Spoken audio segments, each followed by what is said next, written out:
A Mighty Wind, The Annals of History, by Lord Blackwater.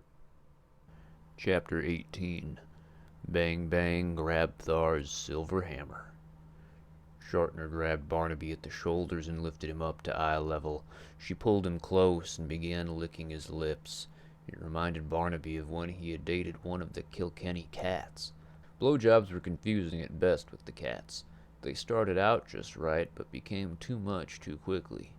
As confused as he was by Shartner's actions, he could still recognize that this was becoming too much too soon. While Shartner maintained her devious slurp on Barnaby, she also began punching Barnaby in the Stephen. Tiny moans and wails of pain could be heard coming from Barnaby's purple-helmeted love warrior. "Ew!" shrieked Stephen. "It's all right, Steve. I'm here for you," said a nearby voice in a moist quiver. "Is that you, Regina the Minge?" asked Stephen, now sounding very frail. "Indeed," said Regina. "and I will use my aromantic cum juice to heal you. We will survive this together, Stephen." "Ew!" Stephen moaned as he took another hit. "Psst, psst." Regina began dousing him in her cum juice. "That's it. Take it in, Stephen," Regina cried. "Let it heal you." No one seemed to take notice of this extraordinary conversation going on in Barnaby's groin. Barnaby was half-conscious, Nora was still creaming into the villagers' eyes with her uniboob, and Keldorf was busy making the thorny twigs magically appear in villagers' butts. This also meant that no one took notice of what Trinity had done either. While the battle raged, Trinity had pulled out a large sliver of the log of Blackwater.